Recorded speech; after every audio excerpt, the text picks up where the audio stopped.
Good evening, everyone. Very happy to welcome you again for this new edition. Thank you to be here with us, Laure. So for tonight, before we start, the usual housekeeping details to all of you who are following us online. So there will be simultaneous translations. You usually know you click on the little globe at the bottom of your screen, and you can have translations in French, Mandarin, Cantonese. Of course, us, we will work in English, and you will have Japanese as well. So welcome to the interpreters, and thank you so much for you following in all those many languages. What else can we tell you? We are going to gather your questions as usual, colleagues online are monitoring your questions, gathering your comments, doing their best to answer it right away. And for myself, I also listed some questions, and we will answer them also eventually at the end, and try our best to answer the further questions per email. I'm sure you can see the email for contacting us popping at the bottom of the screen as well eventually. So stay tuned. So now we're going to start officially. And with me tonight, Laure Rebaud. I'm sure you already met Laure online. We did a couple of online conversations together. So tonight, where are we? We are at L'École in K11 Museum in Hong Kong. We are in the entrance at the very start of the exhibition site and venue. Well, this huge panel at back is actually covering all the showcases that are behind us in a lovely spot. And Laure, you were very deeply involved into this project, right? By being one of the scientific advisors and putting so much effort into this exhibition with all the teams and colleagues. You are an archaeologist. You are also, I would say, a Chinese historian or Chinese history trained. And you came with this exhibition as well. Thank you for being with us and for being with me again. Thank you, my dear Mathilde. Thank you. It's wonderful to be with you again, as you are the main art historian for L'École, so it's great to be here. Thank you. So Laure and I, we worked together on this presentation to make you come into the exhibition. The exhibition behind this red panel is divided into 3 different chapters. First, you journey through shakudo as part of sword and samurai fittings, and we will explain what this means. Then we look into shakudo pieces as jewelry pieces for the Western world. And then there is a third chapter. You can guess on the left-hand side, actually overhead there, just behind Laure, there is actually a corner devoted to craftsmanship. But be reminded, we are not metalsmiths professionals, so we're going to do our best to convey the techniques to you. So let's start. Thank you so much. So let's go on the exhibition and the presentation together and travel through Japanese history. We don't speak Japanese, so bear with our pronunciations, please, but we will do, again, our best to convey our passion about such an interesting topic. Absolutely. Wonderful. So let's start. For you, we have a teaser. You see the pieces here are very close up. They are small, right? And you worked small, with 36 pieces from a private collection from France, anonymous collection, and you will see the pieces are quite small, so we did our best to select big close-ups so you in the audience can have a glance of their magic and poesy. So this is where we lead you. The exhibition is on up until April, so if you travel in Asia, you will have time to basically still plan some visits eventually. It's really worth seeing it, actually, yes. So yes, so the Shakudō, again, exhibition would be on at the campus up until for the next almost like 3.5 months. And but let's go into the word. We talk about Shakudō. Let's go into more details. Well, the first thing is we keep on repeating this word. Shakudo. And I'm sure when you registered to this conversation, we're like Shakudō. Some of you know, might be collecting, might be quite expert into it. Some of you might be less familiar. The first thing we need to say is here we benefit from a fabulous private collection and you've been working closely with, but we do not claim the expertise on this domain. This is quite a new topic. To present shakudo jewels in an exhibition is something still quite new. Books are not tremendously massive on the topic. There are a few Bibles, but it's not that studied. Still a lot of PhD and research and book materials to be published. So we stay humble, but we want to convey our admiration for such smiths, for such kind of metalsmithing activity. So shakudo, first the word. What does it mean, and how can we explain to our audience all the kind of subtleties of such a word, my dear? So actually, as you see on the screen, it means red copper. So you might be thinking copper, so metal. Yes, so actually shakudo is an alloy. It's an alloy that consists, so there is actually a class of metal, a category of metal in Japan called hirogane, and they actually the colored metals. Shakudo is one of them. These are all copper alloys actually with a different percentage of gold.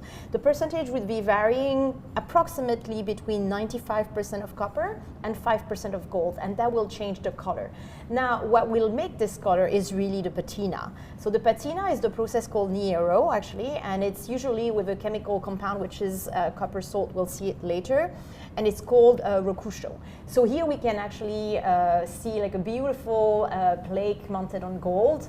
So the black part you see is the shakudo part. The rest is gold, of course, and different metal, silver, and you'll see. And we can guess there are some orangey kind of spots on the black, right? So it means it's been rubbed off. Yes. All then, right? yeah, absolutely. So the unpatined actually metal would be looking a little bit like bronze because it remains copper and gold. And when it's patined, it has this beautiful black color. And black is actually a very important color. We'll get back to that in the whole samurai aesthetics. So if I understand well, it's a bit counterintuitive. Shakudo means red color and red copper, but the shakudo pieces are mostly black or gray or blue, right? And some tints of orange would mean some of the patina has been taken away. Yes, so what you see on the right is the unpatined metal, which is almost... So the orangey plaque that you can guess on the right-hand side. Okay, so now I hope on those bases about alloys and metal, then you can understand the process from red to black. So this is, or for orangey to black. So this is where we're going to. So how are we going to travel through shakudo? We decided to look through collecting shakudo from Edo to Meiji Japan because we really need to look into what I would mostly say 18th and 19th century Japan. Okay, this is where we're gonna venture together. So first we wanted to kind of brush up the landscape of the samurai order because the shakudo pieces are really tied on to samurai and to some of their equipments. Then we're gonna roughly brush up Edo to Meiji and this shift of power in Japan, but again in a very kind of quick way. It would take us hours and hours to go through Japanese history. And then we go into really the pieces and collecting Japanese objects from the Western point of view and the jewelry side of it. So this is where we land together. Let's go into our first chapter, my dear Laure, and let me start with a question. What does, or when I say samurai, actually what does it mean? What is this word meaning? I heard it meant servant, right? So it's the military class here to serve and to be hired, right? Yeah, that is correct, actually, and that's actually dating way back. So what is fascinating is that it evolves over time. So it becomes really like something that becomes almost aristocratic over time. So if I understand, they start and the order itself, if we can see here a depiction, is already active in the 12th century Japan. Yeah, absolutely. Sometimes even maybe before. So those are warriors, like knights, basically in the Western history.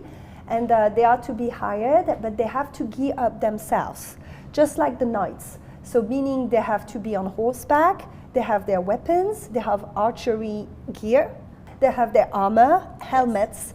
So they are very well equipped, right? We see those three gentlemen here seated. And eventually with time, what happens is they gain more and more and more power and land. So they are not just kind of nomadic military kind of servants, but they really anchor in certain regions. That's where we're going to land. On the picture here, you see they are heavily armed, but they all carry a very iconic weapon, right? The swords, absolutely. So what is important to note as well, as you mentioned the serving part, which is really important because actually, yes, the samurai are working for a lord. They were working for somebody higher. The definition changes depending on the period of time. Mm-hmm. You would have daimyos and things like that in the Edo period. You have different definitions over time. But the swords, the long and the short swords, are actually the common weapon they all have. And you can see here the set, actually, the daisho. So there's the longer katana and the shorter wakizashi, and it's really important to note these two. Actually, if we can go back into the drawings, it's fantastic to see the amount of detail. So these are extremely ornate, and you may wonder, what is the relationship between shakudo and the swords? Well, a very good reason to use shakudo is the part that you note here, like the kogai, for instance, or the tsuba, the fuchi, the kashira, the kozuka, they all are very practical elements. For instance, the tsuba is to make sure that you don't hurt yourself with the blade. You're actually protecting yourself. You protect your hand. The kashira is also for better handling, all this. So there is a practical element, but there is an aesthetic element as well. The point is to have beautiful decoration. Now, the role played by shakudo is that thanks to the gold, which is actually an unalterable metal, but also a very malleable metal, number one, it won't be suffering so much from the humidity as a metal, and Japan is a humid climate. And then it will also be easier to work with all the decoration because it makes the metal, once it's of course melted, it makes it a lot more malleable. So that's very important to know that, because that's the reason why we use shakudo. I mean, the Japanese craftsmen use shakudo on the swords. And of course, there is a wealth of decoration that goes with it. We'll actually go back into that. So if I understood well as well, it looks like in Japan, the only class that could wield and yield basically weapons in the katana and the wakizashi would be the samurais, right? So yes. It's restricted to, of course, emperor class and then the samurai. It's really an emblem. It's a power emblem that will explain why it needs to be ornated. But from the 1615 onwards, you have this code of samurai, the Bushido book, telling you the sartorial prescriptions, the ethic, the training, the diet, the way as a samurai you need to train and behave to be worth this class. Yes, right? Absolutely. So this is what I understood. So all this is also dictated in that book, what color you use, usually black, right? Yes, because black is actually a very elegant color, and it's related to the idea of the wabi-sabi, which is like a balance. So because the samurai are actually also scholars, they're very well educated, and actually it's quite notable to know that the art of ikebana came originally from them. Tea ceremonies as well. Yeah, a wealth actually of everything that defines scholarly pursuits and arts in Japan.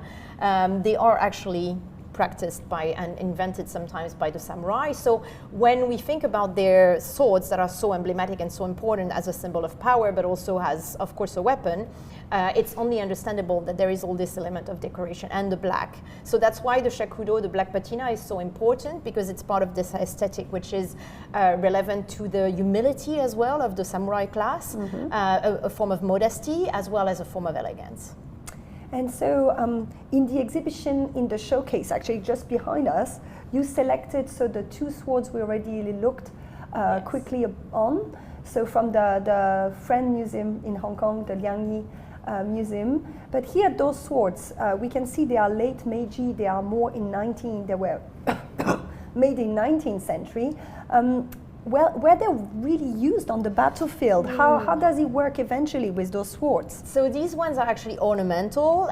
We'll get back to that, but these ones, the date is actually the Meiji period. That's after the ban of the swords. We'll get back to that because it's crucial to our exhibition and to how actually the art of shakudo was transferred from the samurai sword fittings into jewelry.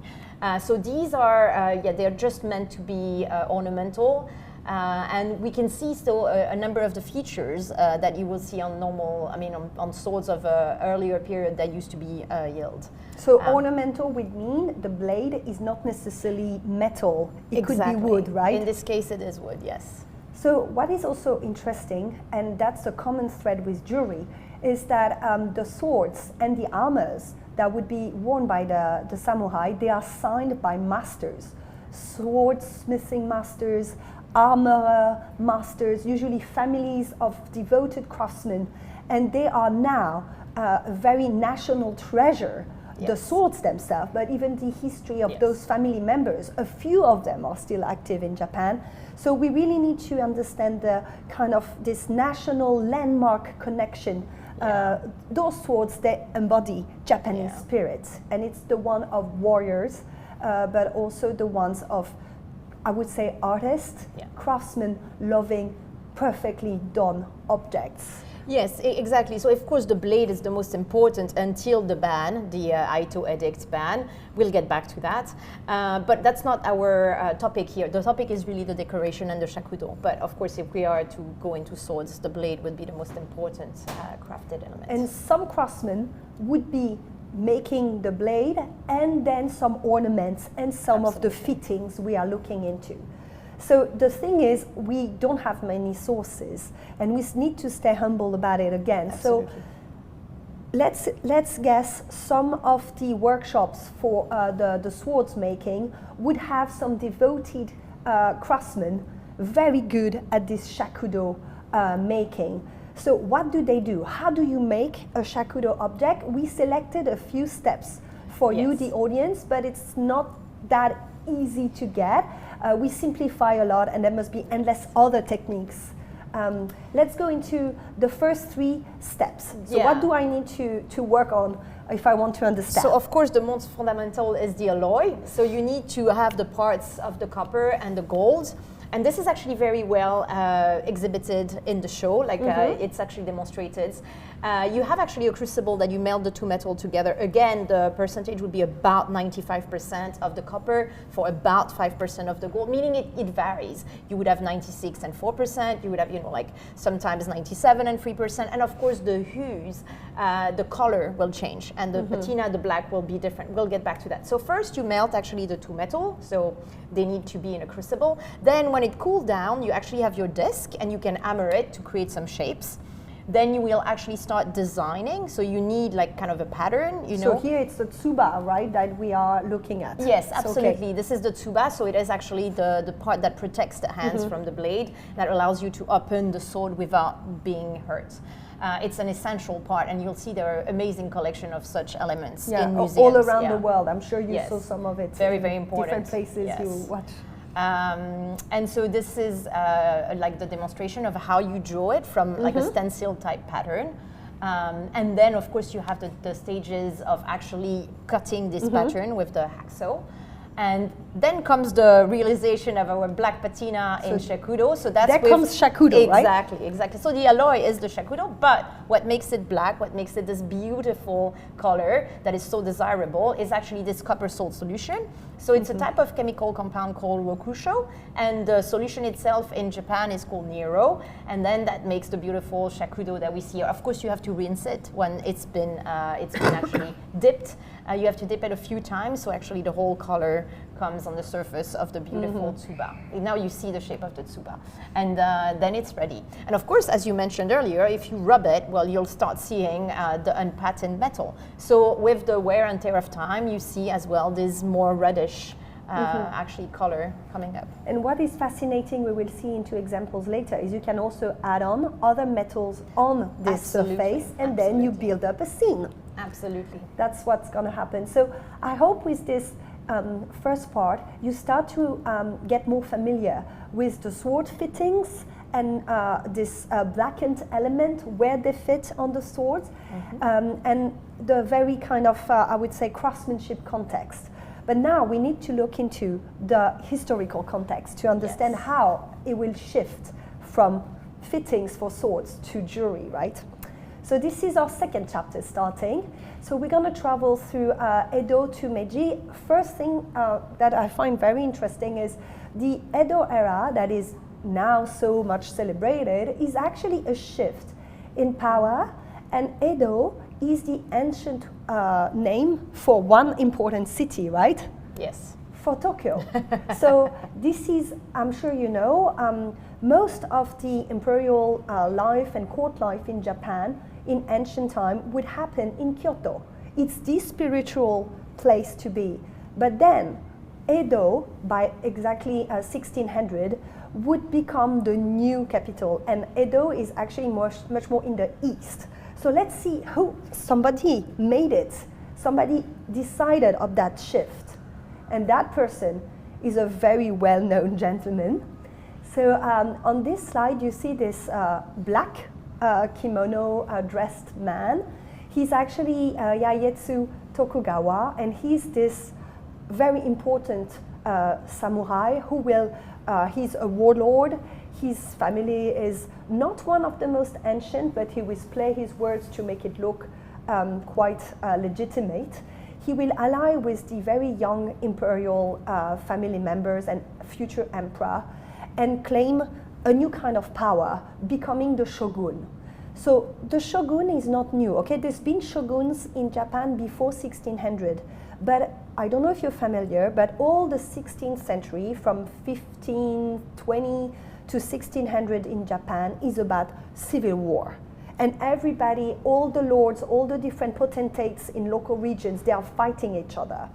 And so the imperial family is at risk. Eventually, Tokugawa will be the man saving the situation and slowly bringing peace through kind of a stronghold. And his lineage comes from Edo. So their city is Edo. So he will restore Kyoto for the imperial family, but he will siege his shogunate and shogunate in Edo city. So that's how it starts. I say 1600-ish to be rough. And that will last for 12 generations. And for 250 years, you have this very strong Edo-connected power play. What happens is it's also tied on to the rejection of the Western dealers, merchants, and mostly religious figures. So slowly, Tokugawa will basically dismiss the church members in Japan. There were quite those church members coming from first Portugal and then England or from the Netherlands. They were claiming too much power, especially the Catholic forces. And so slowly, as you can see on the right-hand side on the panel, we see those Western people on their boats. And here we don't know if they are coming or going away, but obviously you see they represent this external power that would slowly being evicted. And so only basically the Dutch would stay around and being allowed to trade because they are not pursuing any missionary work. They are not converting Japanese people into Christianity, so they are allowed. So Edo, for many people, means seclusion, basically Japan taking its stance away from the Western world, but that's not so true. They still have counters, right? Yeah. They still trade, but it's just you are not allowed to reside on the soil unless you are from certain merchants' families and from certain countries. And this is why Western people would be extremely interested by Japanese art, but they can't get so many. Japan and Europe is so far away, so it becomes rarer and rarer to have fabulous objects from Japan. But it still exists, and it's still in the collecting trends. So this is where we are with this shogun. During this Edo era, you read everywhere that art is flourishing. And what are the kind of landmarks and big art pieces that we need to be familiar with to understand their world and how they influence the shakudo scenes? Well, the art form that we're most familiar with is actually the ukiyo-e. And you can see actually there is a direct translation here of a very famous ukiyo-e artwork, of course, that you all know, the Great Wave of Okusai. And here you see it actually translated in a different, aesthetic form, but very, very recognizable in the shakudo brooch. So what is ukiyo-e? Ukiyo-e is actually the prince that came from the woodblock prince that came from the floating world. Ukiyo is floating world. So this is something that originated actually in Edo, of course, in the Edo period, in a neighborhood called the Yoshiwara, and this is the pleasure quarter. It's kind of the red light district of the new capital. And what happens there is it's, of course, all the geishas, all the pleasure life, but also all the entertainment. So that's where all the arts are flourishing, the theater, the music, that's where everything is happening. And of course, the woodblock prints start to also spread not only the art forms, but also all the publishing for these entertainment. And so this is a lot more affordable and actually available to the greater audiences, in contrast with the paintings that are, of course, only for the aristocrat type collector. So here we see connections with the sea. I mean, Japan is an archipelago, so of course the sea element and the different ships are very important landmarks. And the Mount Fuji, of course. And the Mount Fuji that we can see at the very back, right? And we have a few pieces in the exhibition showcasing the sea and the mountain, the kind of perfect principles of the world's balance as well. So what is, of course, which influenced what first is the endless questions. Why is it a print that influenced the Shakudō motif, or is it a Shakudō motif that pre-existed? We don't know. This is very interesting. But in any case, this is iconography that is very dear to the Japanese art forms. So that's why we find it in the Shakudō jewelry as well. If we look into other daily life scenes, for us, the historians, why are those Shakudō fittings, swords fittings, and then jewels so precious? It's because we can travel through ancient Japan. It's like you are strolling on the street, on the market, you are poking into different shops, you look into daily life scenes. So what do we see here? It's so poetic. The scale, again, is very small. You have huge close-ups because otherwise you can't really encompass all the details. So what do we have there? So first you can note, like on the craftsmanship, the different techniques. We're not going to go in detail because our topic here is Shakudō, but you can tell already that there are a lot of different decorative technique involved, not just the Shakudō patina. But what we see on the left is actually two ladies that are making fans. So the art of making fan actually takes 90 stages. It's very complex. Here we see two stages. One, the lady from the back, actually, she's painting. So we actually see her painting one of the fans. And the one at the forefront, she's folding them. So these are two stages.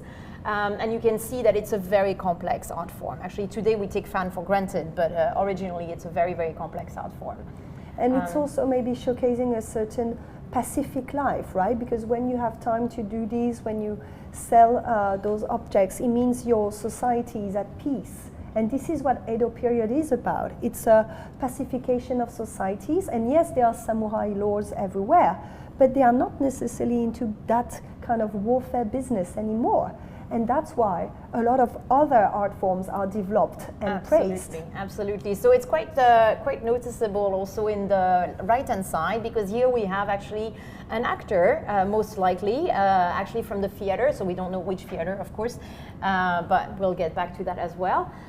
He's probably just making himself up. That's what we, I mean, of course, the tools are a little strange. We're not sure if he's cooking or whatnot, but we can assume that he's actually just making up his own face, and he's getting ready for a performance. So it's preparing his own ornament and exactly. Look at the details again. Look at the little spoons, the little kind of. We see a knife. We see everything in such a small scale. And he's looking at himself with the mirror. So yeah. So for us, those are extremely precious. Those daily scenes, those scènes de genre, in a way, are very poetic, and that's what we historians look into. But I'm sure the public as well. That's what you can discover. So it's a narrative. It's telling you a story. And of course, when you wear those jewels eventually, people will look at you wanting to know more. It's a real kind of fabulous discovery. Maybe we wanted to put another, there are a lot of, we couldn't put all the pieces for you on display, but there are interesting pieces with animals and humans, or just animals as well. And the frog especially looks extremely auspicious. Can we go a little bit into this? Yeah, so actually we have a very poetic scene here. We don't see the entire piece, but it's a contemplative person. We're not sure the gender, but it's a contemplative person that is actually under the moonlight, and there's a lot of poetry related to that. So there is this context. And then the frogs are actually a very important element, as you mentioned. So frog, kairu in Japanese, is pronounced the same way as to return. So it means also a safe return. It can make actually wealth return. So exactly like in Chinese, for that matter, as we experience in Hong Kong, we have these phonetic associations that are very important and very auspicious. So that's why you would see a lot of frogs in the iconography, and it comes from pieces of literature that are actually they've been copied a number of times, and they have been translated for illustration as well. So we usually, for some of the pieces and those frog depictions, they are the ancestor of the manga characters, right? It's also little figures they have narratives, there are endless scenes telling you small stories that really remind us of like comics and manga today. Yeah, so it's all coming together. Yes, because the ukiyo-e are also the source of the manga, and all the way to the anime. So we can really see this tradition of graphic arts, and of course we see it translated in the beautiful, minute decoration on shakudo jewelry. And then we also need to look into the theater. It's another important place of inspiration. So we saw the actor. There are many musical and performing art forms that are coming during the Edo era. Absolutely. So that period is a time of flourishing arts, as you can see. And it's flourishing both in the music and the theater. So there are different types of theater. But in terms of music, the koto that you see here actually is a form of instrument, like a very reminiscent of Chinese instrument we know well, like the guzheng and the guqin. But the koto is a harp. And actually it's an art form, a music form that existed centuries before then, but it's really, really flourishing in the 17th century. We have an exquisite example here with all the beautiful decoration and a stunning lacquer box. Lacquer. Yeah, it's incredible. So that music form is really being developed at that moment. And as you can see from the costume on the right-hand side, there is, of course, it's a no theater costume. So it's a form of theater that is actually also very traditional in Japan. Kabuki is invented very much in the Edo period, and it's a lot more whimsical and lighthearted. Here we have a really deep, actually, anchoring in the literature on this beautiful kimono. It's quite surprising to see this kind, actually all the beautiful flower that are very iconic, and as well as the literature. It's something quite rare. Why do we see that? It's really because there is a renaissance of the literature of the Heian period. The Heian period is actually a very beautiful aristocratic period. It's about like kind of our Middle Ages. It'll be like kind of the 9th, 12th, up to the 12th century, absolutely, no, kind of 8th, 9th to the 12th century. And so it's really something that is referencing all the beautiful literature from the period, and you see it in the no theater. So this is an absolutely exceptional kimono, an absolutely exceptional dress probably for an aristocratic lady in the no theater. Because silk is restricted, right? Not everybody can wear the same silk in the society. This piece is fabulous, even the golden shimmering.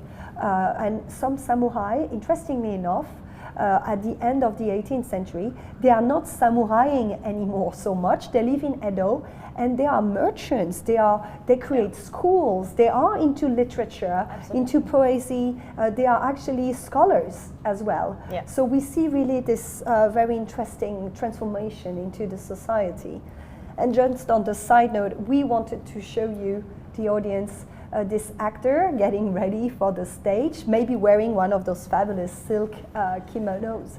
Beautiful scene. It's really interesting. So this is another kind of actor getting ready. What is beautiful is that he's revealing his real face, and you can see that he didn't really bother shaving because he's wearing masks. And this is really like the type of theater that, so there are different types of theater, as we mentioned, and this is the type that would require the mask. So there are two types of Japanese theater that would require a mask. This is one of them that we see depicted here. And you have the different faces. One of the mask is actually upside down, so you can, inside out, so you can see the inside. Mm-hmm. And you see like all the different characters. So it's really a beautiful testimony. And really seeing that there is actually an appeal of all these scenes from the theater world and from the cultural world. So what is also fascinating, I'm sure you noticed, for those of you familiar with Japanese history, you know already, but most of the words we are using are in Japanese. So everything is really like very codified, very subtle. There are many words for everything, and that really depicts this very lifestyle that we can sense when we look into the shakudo pieces. And then comes basically the shift that will make those samurai have to transform and the society to change again. Nothing is forever, right? So this is our third part, this Japanism and jewelry. So for those of you familiar with this moment in history, mid-19th century, Japanese society will be facing a very big challenge. And that challenge is basically depicted on the left-hand side. You see this steamboat coming into Japanese seas. This is the ship from Matthew Perry. We are in 1863, and this American gentleman comes and demands the harbors and counters to be opened up to trade to the United States. And at that time, Japan has to open.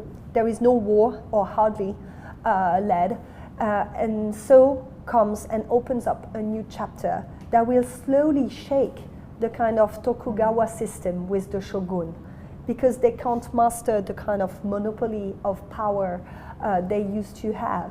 So Japan will slowly open up with European trade in a wider way. Again, I told you it existed before, and people have been collecting Japanese art in the West forever. But here, for the first time, Japanese objects made for top quality and commissioners would travel to the West, and some of them would be showcased by Japanese natives. It's not just middlemen or tradesmen anymore. So on the right-hand side, we are telling you and showing you just before the official Meiji Era starts, this, what you were referring earlier, the Exposition Universelle, this very important moment where you have like Chinese and Japanese pavilions built in Paris as pavilion for basically trade, showcasing top quality objects. So the first moment was in London, 1862. You have a first Japanese pavilion in the London World Fair, then 67 in Paris, then 73 in Vienna, and then later in the 1880s in Chicago. And here you have official Japanese envoys starting to participate and show pieces. People get mesmerized, right? This is, people hardly recover from this discovery. Absolutely. So what we can see and what happens is you have a second craving for Japanese objects, and that's what is, it's coined with a certain name, actually. Yeah. And this is really what comes into the Meiji Era. So the Meiji Era will be this era of radiance, where the power comes back to the imperial family, and they're going to change their name for Meiji. Actually, there is a typo, but sorry, for Meiji, which is basically radiance, the age of full glory, from 1868 to 1911. So here you have top quality objects traveling and being collected by Western collectors. I show you two examples here. Laure, on the cabinet here that we see from the Khalidi collection, there are shakudo elements as well, right? So they are like, we see panels, we see lacquer, we see a rich decor, and that will completely shake like aesthetics in the West, right? Absolutely. This is something that will lead to all the great artistic movement that we know. It will influence like a number of the visual artists that, you know, very famous, just as Van Gogh and whatnot.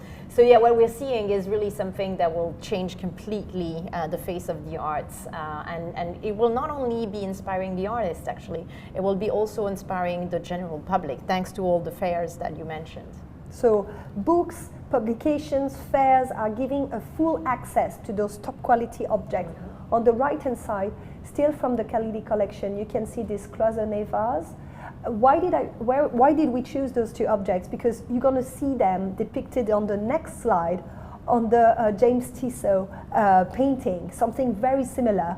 So we see people starting to amass collections, such as Cernucci, such as Guimet, Absolutely. the Victoria and Albert Museum. I mean, people collect massively, and this is something that will shape in symbolism movement, the arts and crafts, the Art Nouveau movement. I mean, there are endless art movements that would really, and of course Impressionism. So all those artistic movements will pick some stuffs from these Japanese fabulous objects, and it will rise to a real concept. Absolutely. So what is Japanism or Japanism? So it's actually a term that was coined by the art critic Philip Berti after, and a few years after, in the 1870s, a few years after the Paris exhibition, which was the first time that we had a national pavilion dedicated to Japan.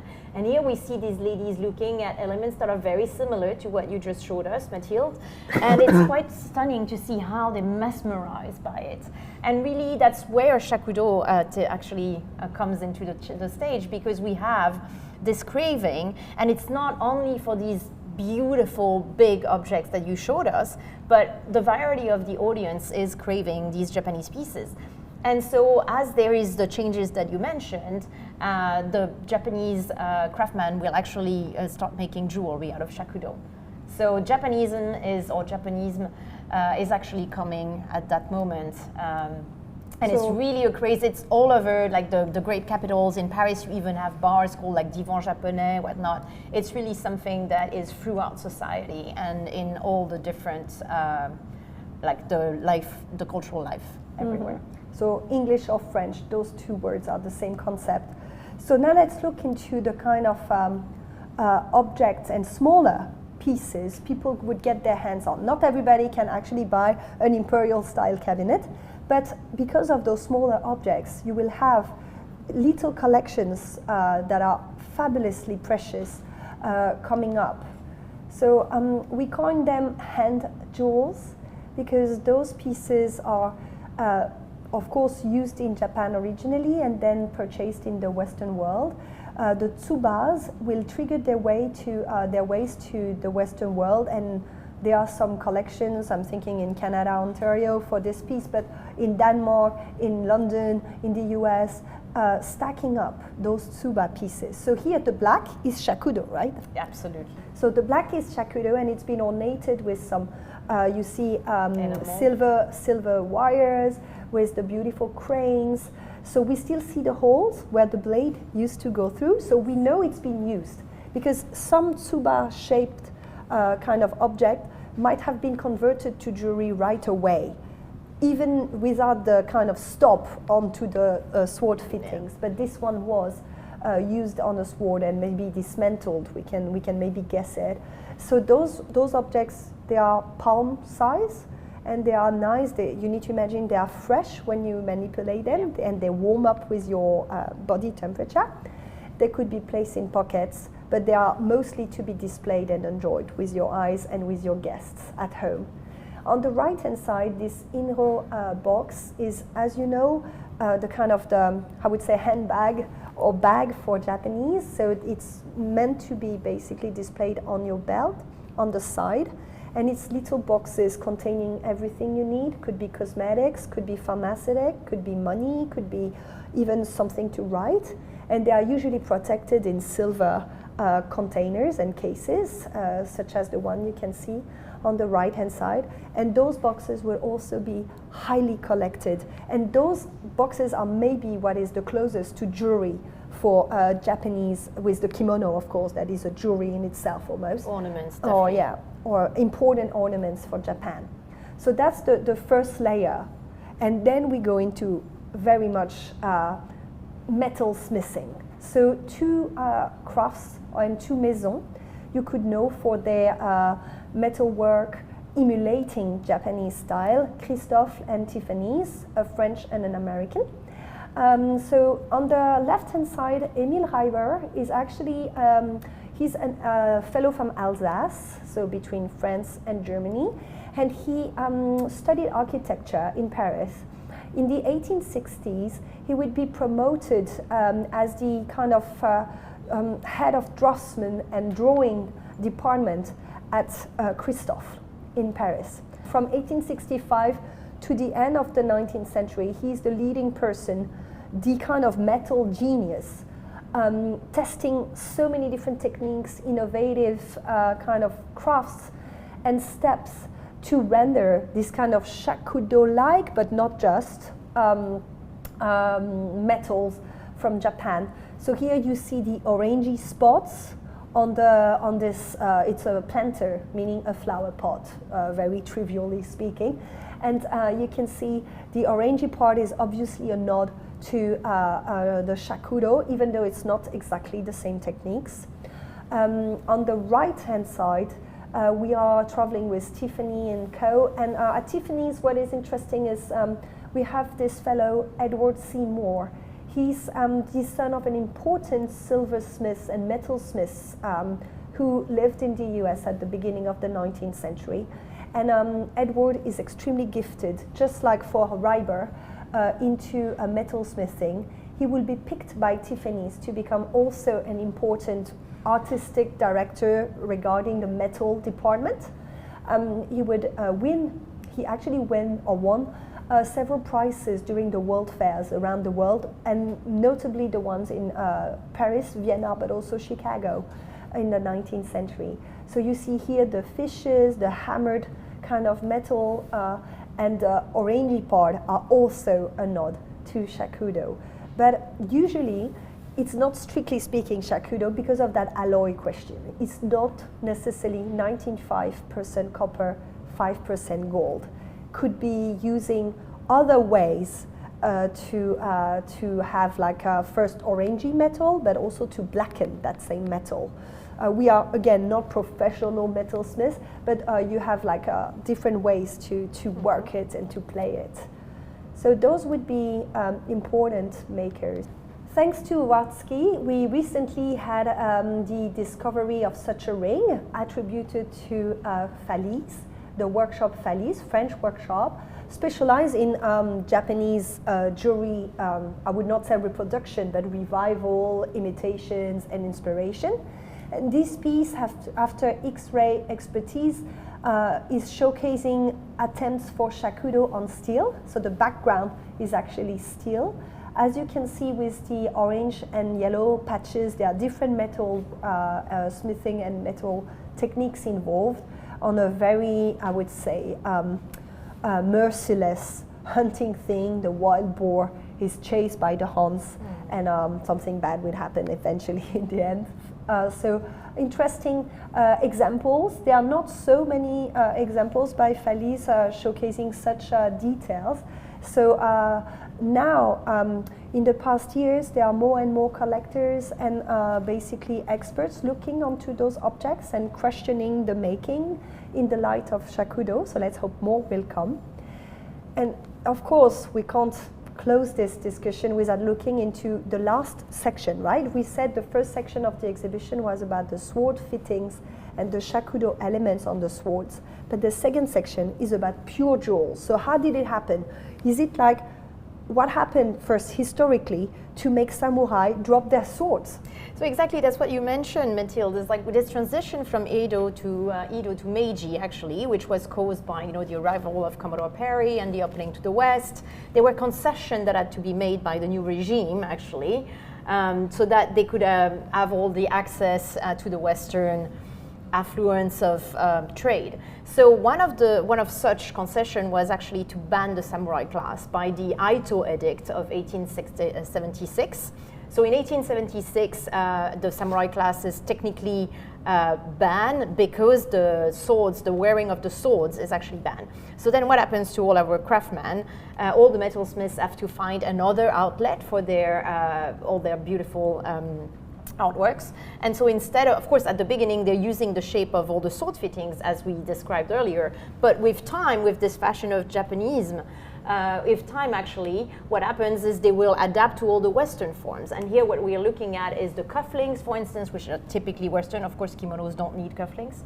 And then we have this beautiful butterfly-shaped different elements, and notably the necklace. So butterfly would, of course, be part of the Japanese iconography, but not in a shape in itself. So this would never be part of a sword because it's just not practical, and it's not part of the different fittings we saw. So this is definitely just the shape of the jewelry, and it's responding to this desire, this demand from the West, this appeal. And of course, you still see the scenes that we described earlier, but the shape that the support actually that the jewelry is made of has changed. It's the setting, everything is jewelry, really. Absolutely. Yeah. Now it's and pure, targeting jewelry for the West. objects. Yes. For and the Western world. The Western world, yes.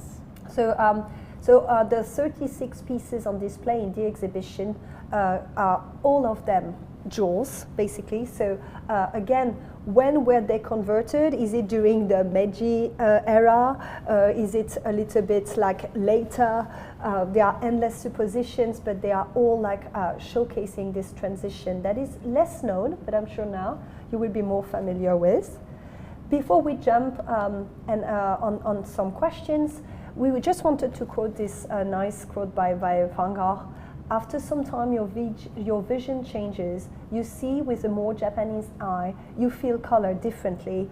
Where we wanted to bring your attention is black. Black is not necessarily one single color. It could be with blues, with grays, with other hues.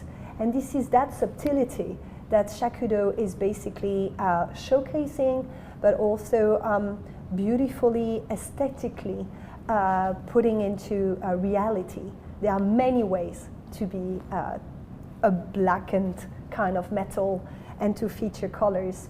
So that's what we thought very poetic.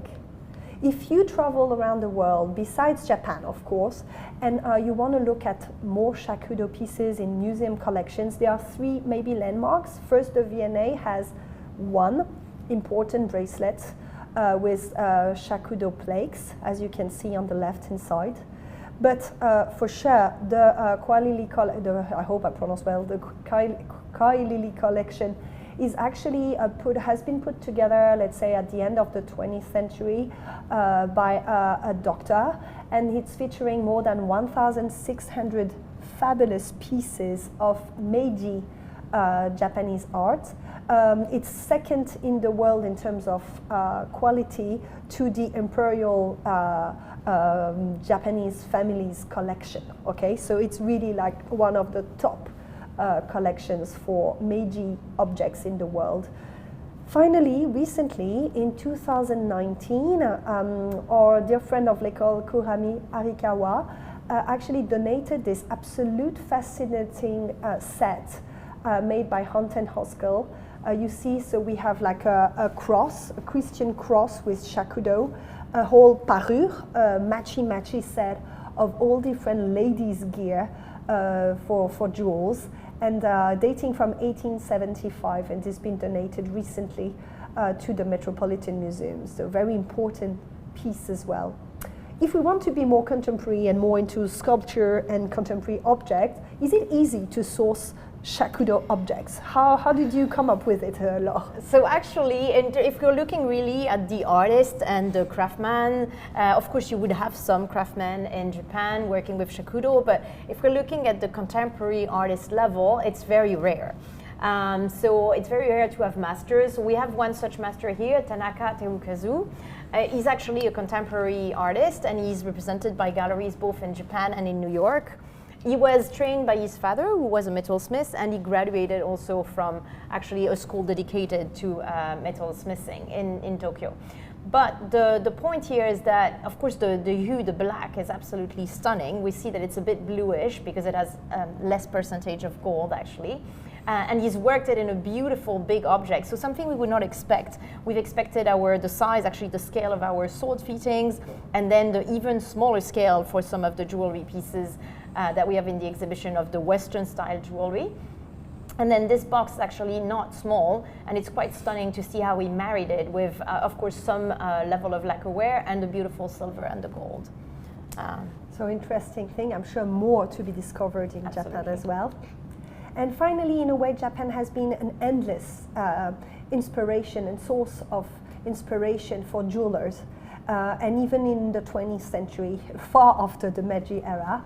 Here we have two examples by our patron, Van Cleef and Arpels, and you can see this fabulous bracelet really looking like the very sort kind of knitting kind of satch kind of style ornaments. It's from the very end of the 1950s. A very poetic piece, and you can see it on the handles of the swords in the exhibition. They're really like connecting techniques.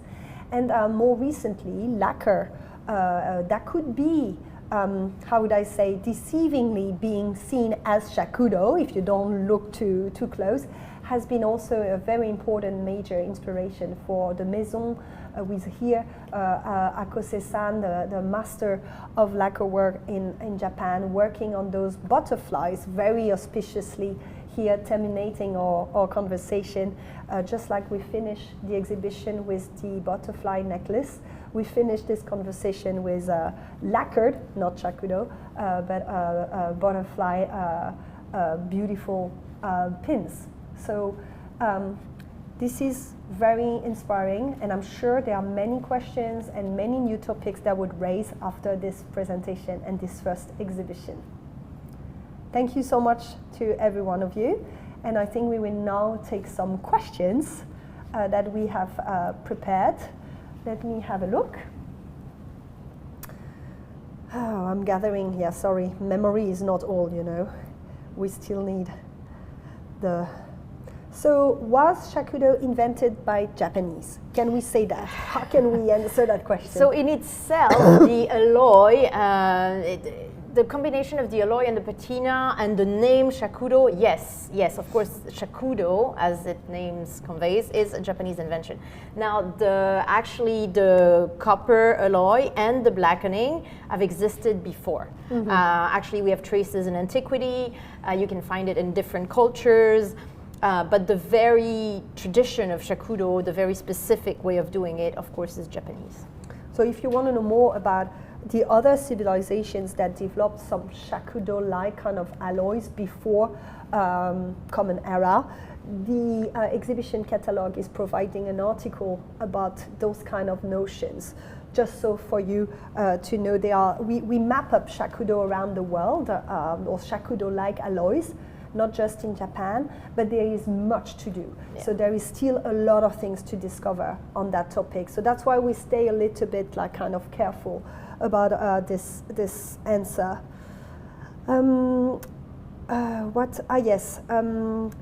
Were Japanese wearing jewels, and eventually would Japanese wear shakudo jewelry? Excellent question. So eventually, meaning today it's possible. But originally, with the fashion of kimono, as you mentioned earlier, Mathilde, no, they're not wearing jewelry. Actually, it's more ornaments that are coming from the kimono, such as the inro or things like that, that would be dangling from the belts or basically hairpins. Right? Absolutely, a lot of ornaments in the hair, but not necessarily on the body itself. Not necessarily. Bouncing back on that, did you notice in the first chapter that we showed some samurai sword fittings, and one of it was a hairpin you could take away from one of the handles and basically dress your hair. I don't know how or when, but super interesting. So that might be the biggest jewels by the Japanese standards, yes. How can we preserve and store shakudo pieces? So as we mentioned, one of the reasons for the being of shakudo is that it is more resilient to humidity because the gold is unalterable. The slight problem with that is that there's still the copper, it's still an alloy, and so it will still evolve over different climate conditions. So the best way is actually, of course, don't try and rub it because otherwise the patina is going. But the best way will be to maintain a constant climate wherever it's been exposed to, and try to have not too many variation. But it cannot be too dry and it cannot be too wet. So, okay. Yeah. Why are the colors of some shakudo works in the exhibition or in the private collection we are so happy to show different? Well, precisely, there are two reasons for that. Number one, there is, of course, the aging and the fact that there might be a loss of the patina, showing all the reddish color you've mentioned several times. The other reason is it's a different percentage of the gold. So the less gold, actually, the more bluish black. And the more gold, of course, the more it shines, pretty much. And so in that context, then the black is a bit different. You'll have views that will tend to be more kind of brilliant. Yeah. Fabulous. So stay tuned for the next online conversations. Speaking of which, you can see here the next topic, when East meets West in jewelry design, provided by the L'École China, so our sister campus in Shanghai. Tuesday, February 25th, they're going to embrace those themes. So again, another way to look into East and West with here, let's see, designs and jewels and drawings matching their exhibition, beautiful exhibition they have at the moment. So more to come in a month after the festive Chinese New Year's and the end of January. So thank you so much, everybody, and enjoy that one too. Thank you. Thank you.